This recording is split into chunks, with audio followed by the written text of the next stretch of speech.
Anyway, ano yung sunod mo dyan? Eto. Ito. Ano, confirm ba? Gigas ba natin to? Oo. Umuo na? Ha? Hahanapan na ng petsa. Hahanapan na ng araw kung kailan. Ang hindi ko lang alam kung anong oras. Baka mapaaga sa kanya kasi hindi naman naabot ng alas 12:30 yan. Hindi, okay lang. Basta sabihan, pagka naalaman ko ng ano, mag-off na lang ako. Oo. Oh yeah, 49 viewers. Oh, aba, pangilan ba natin to? Pangatlo, pangapat Na ano? na live natin. Pangapat. Pangapat. 49 viewers na tayo ngayon, 50 na kanina. Wag nyo kalimutan na pindutin yung subscribe button dyan, ha? Baka naman. Anyway, dito tayo sa susunod. Eto, sabi ni Senator Trillanes, di totoo na hinimatay si Duterte, gawa-gawa lang yan ni Sara. Ayan. Oo. Mukha namang hindi talaga totoo eh. Kasi nung sinasabi nila Inday Sara yon, yung sinasabi nila Humbakla yon, ano sakto namang interview nung Sa asawa. dating asawa, tsaka yung apo. Sino yung apo? Kaninong anak yan, no? Ganda. Di ba, hininahan ko yung boses ko. Marinig doon sa kabila. Di ba? Yun naman yung yun naman yung sabi, paano mo papaniwalaan? May nagpakalat pa yata na ang sinasabi na bagok yung ulo daw. Yun nga, nahimatay, tumumba, nabagok. Parang ang sinasabi nila is, uy, pakawalan nyo na yung tatay ko, ganito, itigil nyo na yung investigasyon na yan, ganyan, kasi, ayan hindi na kaya yung sarili. So, isa na namang paraan para makawala doon sa pag-i-explain nung kaso niya. Same like impeachment, hindi nila kayang ma-dismiss yung impeachment nang dahil sinagot nila yung impeachment na mga issue. Kaya nila napaano yung impeachment dahil nga sa technicalities. Correct. Mahilig sila sa ganyan. Mahilig sila sa ito yung ikakaso namin sa inyo. Sila naman is ito yung mga sagot nila. Malayo. Pero maling-mali yung technique nila kasi kumbaga rekta lahat eh. Kung sa social media sila, sa mainstream media sila nagsasalita, automatic maririnig ng ICC. Oo. Nakamonitor lahat yan. Hindi ko alam kung anong talagang, kaya yung theory mo na posible na gamitin nga sa 2028, yun yung talagang mataas yung probability na ganun nga yung ganun yung ginagawa nila. Si Sir Archie Beroya ang may sabi sa akin yan eh. Shoutout sa iyo, Sir. Totoo. Hindi, tingin ko ganyan naman eh. Papunta na sila diyan eh. Kung ikaw si Sara, Vice President ka, no? Tapos ako kunyari si Digong. Okay naman tong tinutulugan ko, okay naman tong bahay ko na nakakabisita kayo, nakaka-unli tawag kayo, no? So, yung matatanda naman na yan, hindi na pa.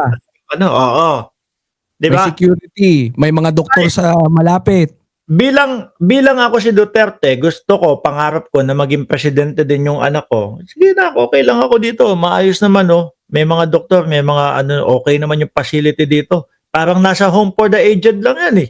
Tanggap na tanggapin mo na, dito lang ako. Dito lang ako, sige, basta ikaw tuloy ka pagtakbo ng pagka-presidente mo. Go ka lang. Gamitin mo ako. Bilang ikaw naman si Sara Duterte, okay, nakikita mo, ayos naman dito ang tatay ko. Di ba? Sige. Sabi naman ni Erpat, okay sa kanya doon sa loob. Sige. Hanggang 2028. Di ba? Correct. Kaya yun yung nakikita ko dyan. Yan yung nakikita ko dyan. Pero, yung pagpapakawala o yung ewan ko lang. Kasi sinasabi nila, si BBBM daw makakapagpalabas eh. Tingin ko kahit na maglupasay si dating si Pangulong Bongbong Marcos sa labas ng ICC. Kahit ano gawin niya diyan, hindi palalabasin si Duterte. Wala naman tayong jurisdiction eh. Wala tayong jurisdiction. Yun yung unang-una. Tas pangalawa, syempre ibang entity na ng korte yan, yung ICC. Oo. Oo. Correct. Hindi natin saklaw yan. Medyo and besides, kung ikaw din si PBBM, no? Let's say meron siyang kapangyarihan nga. Ah, Tapos kung ano-ano sinabi sa'yo, kung ano-ano ginagawa sa'yo, tapos lahat ng pati lindol sinisisi sa'yo ng mga DDS, ng mga Duterte. Ikaw ba, magkakaroon ka ba ng konting simpatya, no? Doon sa ang mangyayari pa yan, pag pinagbigyan nila na palayain or maglabas ng sulat, gamitin yung powers ng pagiging Pangulo ni PBBM, kanino yung mapupunta yung galit ng mga tao? Handa ba si PBBM na i-absorb yung mga galit ng mga tao, lalo na ng mga naging biktima? kung ako si Pangulo, si Bongbong Marcos, ang gagawin ko diyan, sige ganito, gusto niyo pauwiin yan.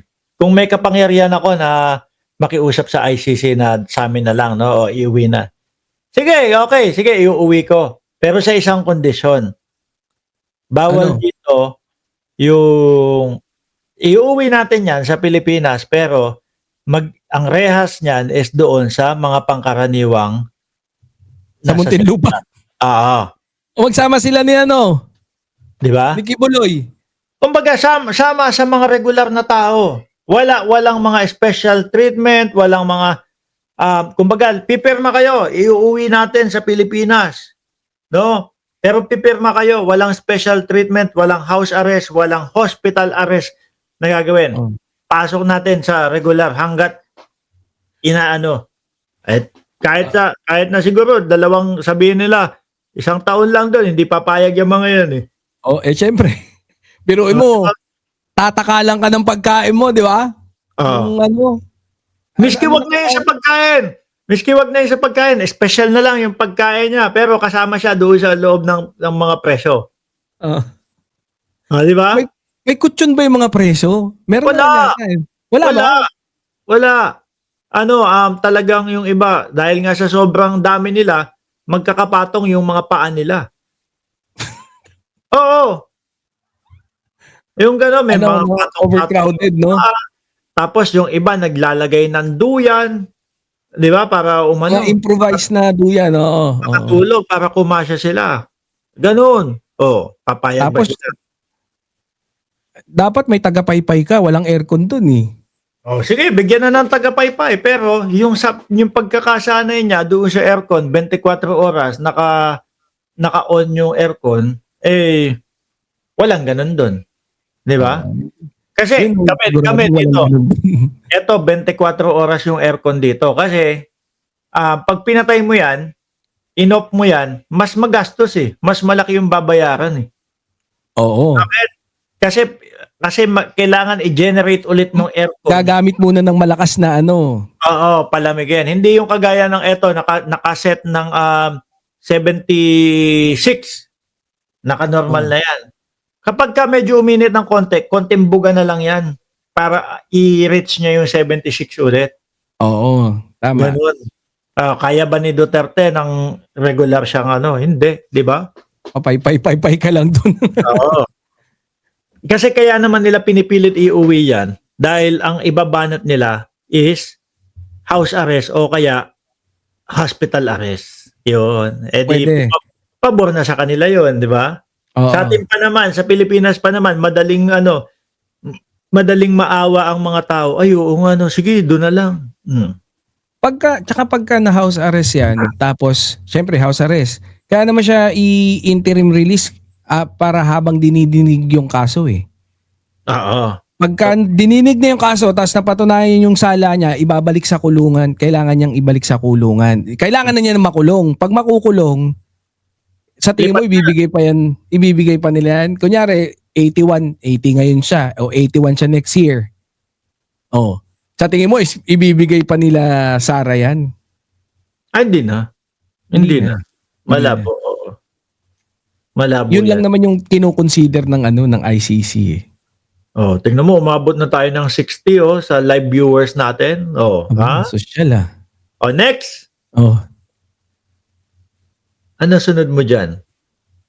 Ito na. Yung last na yata to last na to.